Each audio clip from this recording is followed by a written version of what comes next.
After the end of World War II, the world was split into two, East and West. This marked the beginning of the era called the Cold War.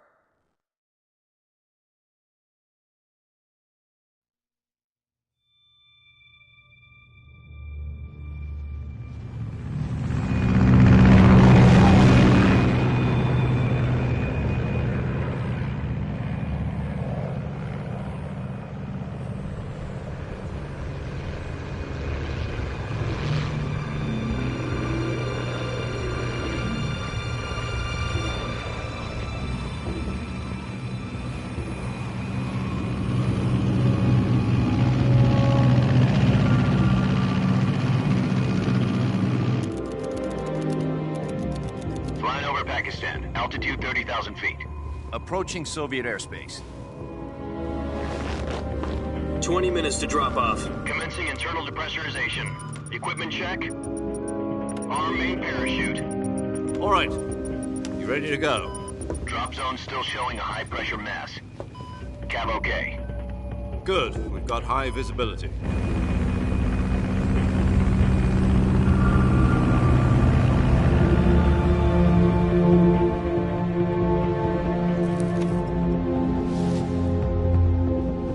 Put out that cigar. Connecting oxygen hose to interior connector. Put on your mask.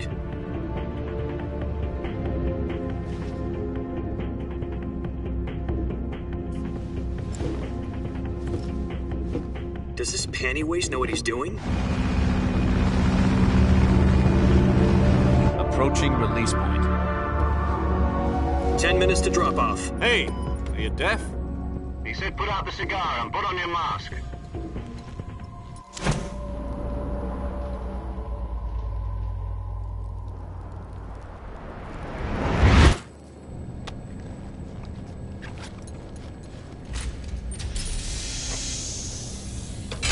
Depressurization complete. Checking oxygen supply. 6 minutes to drop off. Opening rear hatch.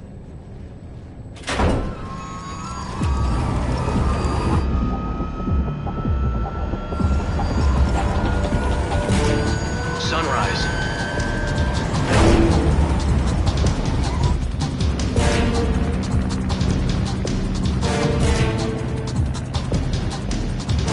External temperature minus 46 degrees Celsius.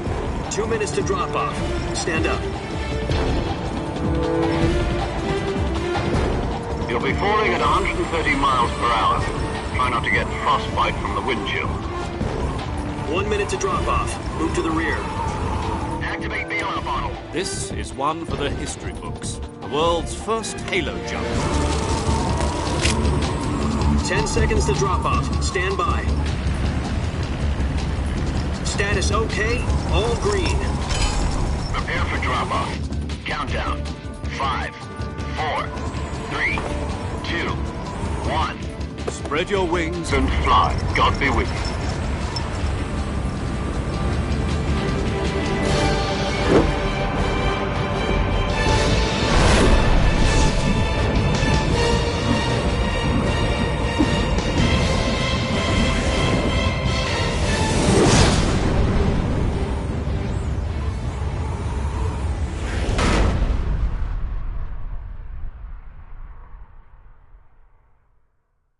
Jack, I've got some important news. The head of the CIA has finally given us the green light for the virtuous mission. Virtual mission? No, the virtuous mission. The future of our Fox unit depends on it. If it succeeds, we'll be officially organized into a unit. Virtuous mission? Sounds like some kind of initiation ritual. You know, don't get cocky. This isn't a training op. Right. So what exactly is this wonderful mission? Well, about 2 years ago, a certain Soviet scientist requested asylum in the West through one of our moles. His name is Nikolai Stepanovich Sokolov. He's head of the OKB 754 Design Bureau, one of the Soviets' top-secret weapon research facilities, and the East's foremost expert on weapons development. Sokolov? Isn't he that famous rocket scientist? The very same. On April the 12th, 1961, the Soviets achieved the first manned spaceflight in history. The Earth was blue, but there was no God. Well spoken. The rocket that carried Yuri Gagarin into orbit was the A-1, known as the Vostok rocket. Sokolov is said to be the man most responsible for the multi-engine cluster used in that rocket. After Gagarin's flight, Sokolov left rocket development to become the head of the newly established Design Bureau. From a lowly technician to head of a design bureau, that's quite a success story, so why do you want to defect? It seems he'd become afraid of his own creations. Afraid? Call it a crisis of conscience. And for that, he left his country and his family behind and went over the fence? Not exactly. One of his conditions was that his family was also to be taken safely to the west. We used a mole to get the family out first and succeeded in sneaking Sokolov over the Berlin Wall shortly afterwards. I was the one who conducted the operation. The security on the eastern side was still full of holes back then. Then what? We got Sokolov over in one piece, but the whole ordeal had left him exhausted, and we checked him into a hospital in West Berlin. It took him 2 weeks and more than 600 miles to get from the research facility in the Soviet Union to Berlin. He was in no condition to say anything coherent. And it was only a week later that we had something much bigger on our hands. The Cuban Missile Crisis. October the 16th, 1962, President Kennedy received word that the Soviets were in the process of deploying intermediate-range ballistic missiles in Cuba. The President demanded that the Soviets dismantle and remove the missiles. At the same time, he announced a naval blockade to prevent further missile shipments from reaching Cuba. But the Soviets didn't back down, instead placing their armed forces on secondary alert. Soviet transport ships carrying missiles continued on course towards Cuba. US and Soviet forces went on alert for an all-out nuclear war. Frantic negotiations were conducted through the UN's Emergency Security Council and unofficial channels to end the hair-trigger standoff. Finally, on October the 28th, the Soviet Union agreed to remove its missiles from Cuba. And so the world avoided a nuclear holocaust. But in order to get the Soviets to pull their missiles out, we had to make a deal. You mean the one where the US agreed to remove its IRBMs from Turkey? No. The Jupiter IRBMs deployed in Turkey were obsolete, and we were going to get rid of them anyway. They had no strategic value whatsoever to either the US or the Russians. The Turkey deal was a ruse, a cover story that was fed to the other intelligence agencies around the world. So what did the Russians really want? Sokolov. They wanted us to return Sokolov. You mean the Soviets pulled out of Cuba just to get their hands on Sokolov? That's right. What the hell was he working on? At the time, we had no idea. We were running out of time. It was either give up Sokolov or risk full-scale nuclear war. In the end, we had no choice. President Kennedy gave in to Khrushchev's demand. The next day, I got Sokolov out of the hospital, handing him over to agents on the eastern side. Sokolov kept on screaming, "Save me," until he disappeared from my sight. Then a month ago, we received some new information from one of our moles. About Sokolov? Yes. He was taken back to the research facility and forced to continue working on the weapon in question under KGB supervision. What's more, it's on the verge of completion. So what kind of weapon is it? Something to do with space rockets? No, missiles. Same technology. I guess you're right. We don't know the details, but it appears to be a new kind of nuclear device.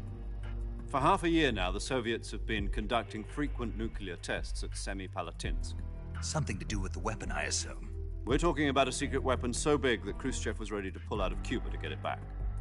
Is Sokolov still in the facility? No. According to our intelligence, he's in Selino-Yarsk, a place in the mountains about 3 miles to the west that's known as the Virgin Cliffs. The Virgin Cliffs. Nice name for a virtuous mission. They moved him there just recently. Why? Apparently, they're conducting a field test of the weapon, but it's our best chance to get him back. This mission would never have been possible if he was still in the research facility. This is our last chance. Sokolov must have known that too when he contacted us.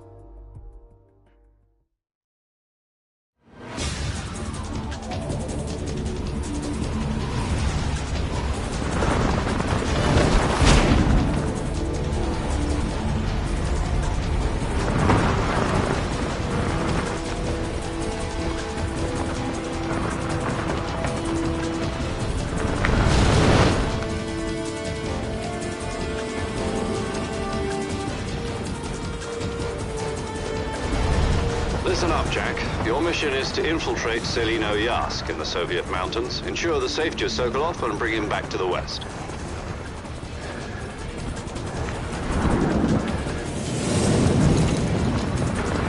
If we don't get Sokolov back before that weapon is complete, we'll be facing a major crisis. The clock is ticking.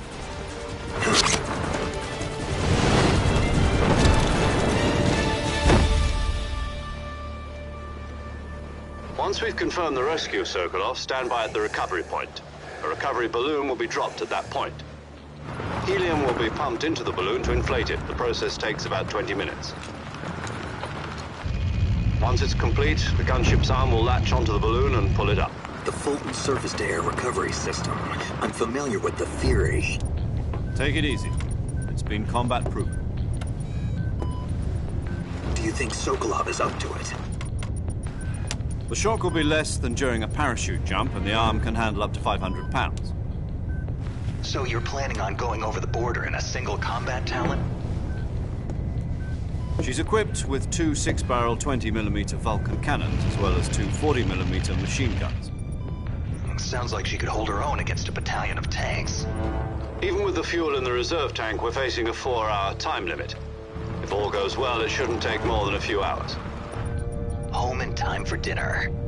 But if anything goes wrong, you'll be eating dinner, breakfast, and all the rest of your meals in the jungle.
Do you copy? You're already in enemy territory, and somebody might be listening in. From here on out, we'll be using code names to refer to each other. Your code name for this mission will be Naked Snake. I'll be referring to you as Snake from now on. You're not to mention your real name. Snake? Oh, you don't like snakes? What do you mean? Well, you've eaten one before, haven't you? In survival training. I'm glad to hear that. I don't know if I'd ever order one in a restaurant, but... Be careful, you might not have a choice. What about you, Major? What should I call you? Let's see. I'll be Tom. Call me Major Tom. Oh, and Snake? Yeah. The crew isn't watching anymore. You can take off the disguise now. Good idea. This isn't right. Time for the snake to shed his skin.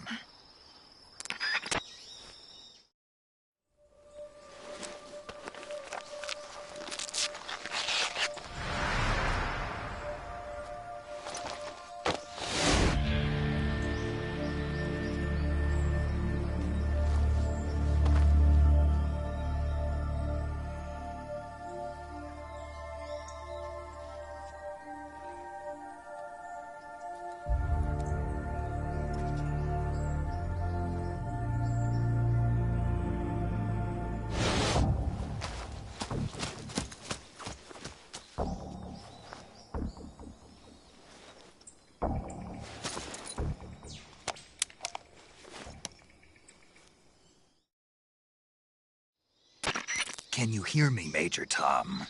This is Snake. Kept you waiting, huh? This will be a sneaking mission. You must not be seen by the enemy. You must leave no trace of your presence. Is that clear? This kind of infiltration is the Fox unit's speciality. In other words, weapons and equipment are procured on site. That goes for food as well. You're completely naked, just as your name implies. Great. Now I see why you asked me if I like snakes. I suppose calling me Snake was your idea of a joke, too. No. There's a good reason for that. I'll tell you later when the time is right. Gotcha. Getting back to the subject, how exactly am I supposed to feed myself? You've been issued a knife and a tranquilizer gun. Use them to hunt for food. You'll also find some medical supplies in your backpack. Yeah, about the backpack. I lost it in a tree on the way down. I see. Well, you'd better go back and get it then. You know where it is? No problem. I can see it from here. It's stuck on a branch. To climb a tree, stand in front of a tree that's covered in ivy and press the action button. I'll be monitoring your progress over the radio. We can't risk violating Soviet airspace, but I'll be in the gunship. My frequency is 140.85. I'll give you a call if I need to talk to you. If you need to talk to me, use the send function. Okay, Snake, go get your backpack.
I see you've retrieved your backpack, Snake. To equip a weapon, it's necessary to take it out of your backpack. In the survival viewer, choose Weapon from the backpack. Your available weapons will be displayed in a window in the upper left. From that list, choose the weapon you want to equip and press the Enter button. For other equipped items, just do the same thing from Item. Got it. Use the survival viewer backpack. Yep, that's right. Survival is fundamental to this mission. After you've been out in the field for a while, your stamina will start to drop. If your stamina gets too low, it'll affect your performance. You won't be able to shoot accurately, for example, and your wounds won't heal as smoothly. Keep an eye on your stamina so you don't run out. To recover lost stamina, you can hunt for local flora and fauna. You can use either your tranquilizer gun or your knife to hunt. My only weapon is a Mark 22 Hush Puppy tranquilizer gun? That's right. It's been fitted with its own suppressor. However, the suppressor will deteriorate every time you fire. Once its durability reaches 0, the noise suppression effect will be gone. So don't get too trigger-happy with it. The suppressor's durability is shown in the icon. Any weapons and equipment beyond what you're carrying now, you'll have to find as you go. I have to find my own weapons and equipment? Whose crazy idea was this, anyway? Solo covert actions are standard Fox operating procedure. You can't leave any traces of your presence. No weapons, equipment, footprints, sweat, or bodily waste. The same goes for bullets and cartridges, too. Your presence in enemy territory is already a violation of international conventions of warfare. There aren't supposed to be any American soldiers in Russia. It could spark an international incident. You can't let anyone see you. You can't let the enemy know you're there. This is a stealth mission. You're a ghost, Snake, in every sense of the word. And there'll be no rescue if you're captured. The military and US government will deny any involvement in the affair. Then I'll just have to take care of myself, huh? I'm afraid so. You've been given a fake death pill for that purpose. SIS guidelines stipulate that soldiers on covert ops like this one be issued a potassium cyanide capsule. Tape it to your body so you can take it when you need to. How generous of you. Use it if you're taken prisoner by the enemy. It'll send you into a state of false death for a short time. Fooling them into thinking that I'm really dead. So, how do I come back to life? Just take the revival pill. You mean that thing they put in my tooth before the mission? That's the one. But be careful. If you remain in a state of false death for too long, nothing will be able to bring you back. Remember that. I'll keep it in mind. You said this was a solo mission, right? Right. I guess that means I can't count on any reinforcements. Correct. The mission rests entirely in your hands. A real one-man army.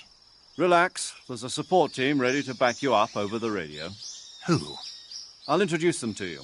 This time, survival is of utmost importance. The first member of the support team will be in charge of monitoring your physical condition, acting as a medic, so to speak, as well as recording your mission data. She's a member of Fox as well, and she's here on the gunship with me. She? Hello, Snake. I'm paramedic. Nice to meet you. Paramedic. As in a medic who comes in by parachute. Aren't you going to tell me your real name? Are you going to tell me yours, Mr. Snake? My name, huh? It's John Doe. And they call you Jack for short. You're a regular Captain Nemo. A name means nothing on the battlefield. After a week, no one has a name. What's your name? Jane Doe. Very funny. I wasn't joking, but I'll tell